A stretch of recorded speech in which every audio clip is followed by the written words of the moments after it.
ఆరోగ్యాభిలాషులందరికీ నా హృదయపూర్వక నమస్కారములు. మన శరీరములో మ్యాక్రోఫేస్ కణాలు మనల్ని రక్షించడానికి ఎంతో గొప్ప పని చేస్తూ ఉంటాయి. అలాంటి మ్యాక్రోఫేస్ కణాల యొక్క విశేషత ఏమిటి, ఎంత లాభాన్ని కలిగిస్తుంటాయి వివరణగా మీకు తెలియచేస్తాను. ఆ మ్యాక్రోఫేస్ కణాల సంఖ్యను పెంచడానికి, బాగా హెల్దీగా పనిచేయటానికి పునర్నవ ఎంత హెల్ప్ చేస్తుంది. మరి పునర్నవ వాడుకోమంటే ఏదో 2 స్పూన్లు రోజు పంపించేయచ్చు. ఎందుకు వాడాలి? అసలు మ్యాక్రోఫేస్ కణాల యొక్క విశేషత ఏమిటి? అవి 2 ప్రధానమైన లాభాలు కలిగిస్తాయి. వైరస్ బ్యాక్టీరియాలు కనపడ్డాయి అంటే మింగేసేస్తాయి. అట్లాగే చచ్చిపోయిన మృత కణాలన్నింటినీ, శవాల్ని మనం కాల్చేస్తాం, పాతి పెట్టేస్తాం. అట్లా బాడీలో కణజాలం అంతా చనిపోతే చచ్చిపోయిన వాటన్నిటిని తినేసి బాడీని క్లీన్ చేస్తూ ఉంటాయి. అలాంటి మ్యాక్రోఫేస్ కణాలు బాగా పనిచేస్తుంటే మనం హెల్దీగా ఉంటాం. అలాంటి మ్యాక్రోఫేస్ కణాలు మన శరీరాన్ని కలిగించే లాభాల గురించి కాస్త వివరణగా ఆలోచిద్దాం. మనకి తెల్ల రక్త కణాలు రక్షణ వ్యవస్థ కణాలు అంటాం కదా. మన దేశాన్ని రక్షించే సైన్యం ఎలాగో మన శరీరాన్ని రక్షించే సైన్యం తెల్ల రక్త కణాలు. దేశాన్ని రక్షించే సైన్యం త్రివిధ దళాలు, మన శరీరాన్ని రక్షించే సైన్యం పంచదళాలు. ఆ పంచదళాలలో ఒక దళం మోనోసైట్స్.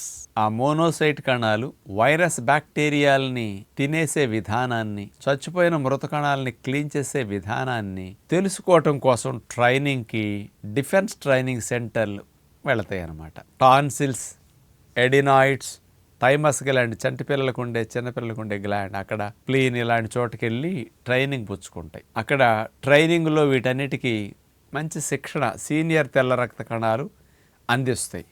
ట్రైనింగ్ పూర్తయ్యాక ఈ మోనోసైట్ కణాల పేరే మ్యాక్రోఫేస్గా మారుతుందని. ఈ మ్యాక్రోఫేస్ కణాలు మన రక్తంలో గస్తీ కాస్తూ ఉంటాయి. పోలీసులు చూడండి, జీపులు వేసుకుని హైవేల్లో గస్తీ కాస్తూ ఉంటారు. సిటీస్లో రాత్రిపూట తెల్లవార్లు జీపులు వేసుకుని షాపుల చుట్టూరు సిటీ అంతా తిరుగుతుంటారు విజిలేసుకుని కూడా. ఎందుకంటే దొంగలు ఇతర వాటి భయాలు లేకుండా రక్షణ కొరకు. ఎవరి సంచారం ఏంటి, మిడ్ నైట్ ఏళ్ళు ఎందుకు అన్నీ కాపలా కాస్తూ ఉంటారు కదా. మన మ్యాక్రోఫేస్ కణాలు ఇలా ట్రైనింగ్ పుచ్చుకున్నవన్నీ రక్తంలో గస్తీ కాస్తూ తిరుగుతూ ఉంటాయి అన్నమాట. మన అలవాట్లు, ఆహార నియమాలు సరిగా లేవనుకోండి, ఈ మ్యాక్రోఫేస్ కణాలు ఉండవలసినంత మోతాదులో బాడీలో ఉండవు. మన శరీరానికి మనం సహకరించే పనులు చేయకుండా మనం ఏదో ఎంజాయ్ చేస్తూ బ్యాడ్ ఫుడ్, వేస్ట్ ఫుడ్లు ఎక్కువ తింటున్నాం అనుకోండి, వీటి సంఖ్య తక్కువ ఉంటుంది. అదే మీ లైఫ్ స్టైల్ బాగున్నప్పుడు, అలాగ పునర్నవ లాంటిది బాగా తీసుకున్నప్పుడు ఏమవుతుంది, ఈ మ్యాక్రోఫేస్ కణాల ప్రొడక్షన్ విపరీతంగా పెరగటానికి, బాడీకి ఎంత కావాలో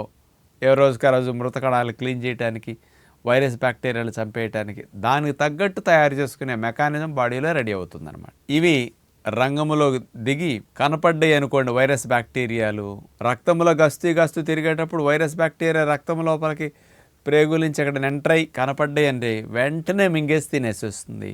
ఆ మ్యాక్రోఫేస్ కణాల లోపలికి వెళ్ళాక అన్ని భస్మం అయిపోతాయి అన్నమాట. ఈ రక్తంలో ఉండే వైరస్ బ్యాక్టీరియాలు మ్యాక్రోఫేస్ కణాల కంటబడకుండా తప్పుకొని కణం లోపలికి దూరి అవయవాల లోపలికి వెళ్ళిపోతున్నాయి అనుకోండి, అప్పుడు మ్యాక్రోఫేస్ కణాలకి ఆ కణాలు ఏ కణము లోపలికైతే వైరస్ బ్యాక్టీరియా ఏ భాగానికి సోకిందో ఆ కణజాలం పైకి కొన్ని గుర్తులు పెట్టేస్తాయి అనమాట. నా లోపలికి వైరస్ వచ్చింది, నన్ను రక్షించండి అని. అలా గుర్తులు ఎక్కడన్నా ఏ కణజాలం లోపలికన్నా వైరస్ లోపలికి వెళ్ళి కనుక గుర్తులు వస్తే ఆ కణజాలాన్ని సైతం, వైరస్ని సెపరేట్ చేయలేక వైరస్ సోకిన కణాలు సైతం తినేసేస్తాయి మ్యాక్రోఫేస్ కణాలు. ఇలా ఇది బాగా హెల్ప్ చేస్తుంది. ఇక రెండవది, రోజు వయసు అయిపోయి కోట్ల కణాలు మన లోపల చనిపోతూ ఉంటాయి. చనిపోయిన మృత కణాలన్నీ శవాల్ని శరీరంలో నట్టిపెట్టేస్తే, మరి శవాన్ని మన ఇంట్లోనో ఊళ్ళో నట్టిపెడితే ఎట్లా కుళ్ళిపోయి వాసన వస్తూ ఉంటుంది. సేమ్ మన శరీరంలో చచ్చిపోయిన మృత కణాలు కూడా అట్లాగే ఇబ్బంది కలిగించే అవకాశం ఉంటుంది. అంచేత చనిపోయిన మృత కణాలన్నిటినీ క్లీనింగ్ చేయటం కొరకు ఈ మ్యాక్రోఫేస్ కణాలు ఎక్కడ డెడ్ సెల్ వేస్ట్ ఉన్న టాక్సిన్స్ ఉన్నట్టు వాటన్నిటిని తినేసేస్తూ ఉంటాయి. వాటన్నిటిని భస్మం చేసేసుకుని లోపలికి వెళ్ళాక బూడిద చేసేసే గుణం ఈ మ్యాక్రోఫేస్ కణాలకి, లోపల వాటిని డైజెషన్ చేసుకునే పవర్ అట్లా ఉంటుందన్నమాట.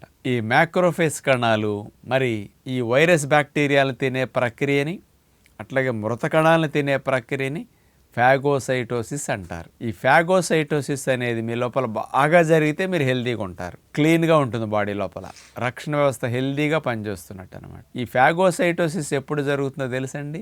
ఎవరైతే చీకటి పడిన తర్వాత తినకుండా 6 లోపు ఆహారం డిన్నర్ తినేసి రాత్రి నుంచి రేపు ఉదయం వరకు 8-9 గంటలకు పొట్టా ప్రేగులకు రెస్ట్ ఇస్తారో, ఈ రెస్ట్ సమయంలోనే పొట్ట ఖాళీగా ఉన్న సమయంలోనే ఈ వైరస్ బ్యాక్టీరియాలని, చచ్చిపోయిన మృత కణాలని మ్యాక్రోఫేజ్ కణాలు తింటాయట. పొట్టలో ఆహారం ఉన్నంతసేపు ఇవి చురుగ్గా ఉండవట. పొట్టలో ఖాళీ అయినప్పుడు రిలీజ్ అయ్యే కొన్ని హార్మోన్ల కారణంగా ఇవి యాక్టివేట్ అవుతాయి. కొన్ని ఎంజైమ్ కెమికల్ రియాక్షన్ కారణంగా యాక్టివేట్ అయ్యి రంగంలోకి దిగుతాయి. అందుకని ఈ మ్యాక్రోఫేజ్ కణాలు హెల్దీగా పనిచేయాలంటే మీరు పెందలకడే తినండి. ఈ మ్యాక్రోఫేజ్ కణాల సంఖ్య బాగుండాలంటే పునర్నవ బాగా యాక్టివేట్ చేస్తుందని సైంటిఫిక్గా రుజువు చేసింది. మ్యాక్రోఫేజ్ కణాల యొక్క పనితీరుని, క్వాంటిటీని బాగా పెంచడానికి. అందుకని రోజు ఒక స్పూనున్నర పునర్నవ వేళ్ల పొడి మీరు నీళ్ళల్లో వేసి మరిగించేసి వడకట్టి ఆ పిప్పి తీసేసి ఆ నీళ్ళకి కాస్త తేనె ఇట్లా ఇది కలుపుకుని నిమ్మరసం మీరు తాగేస్తే పునర్నవ డికాక్షన్ ఇవి డైరెక్ట్గా లోపలికి వెళ్ళి రక్షణ వ్యవస్థలో భాగమైన మ్యాక్రోఫేజ్ కణాల ప్రొడక్షన్ పెంచడానికి, వాటి పని సామర్థ్యాన్ని, ఎఫిషియన్సీని బాగా పెంచడానికి పునర్నవాలో ఉండే కొన్ని కెమికల్ కాంపౌండ్స్ అద్భుతంగా ఉపయోగపడతాయి అన్నమాట. అందుకని ఈ రకమైన బెనిఫిట్ మనకి రక్షణ వ్యవస్థకు రావడానికి పునర్నవాన్ని ఇట్లా వాడుకుంటే మంచిదని విజ్ఞప్తి చేస్తూ నమస్కారం.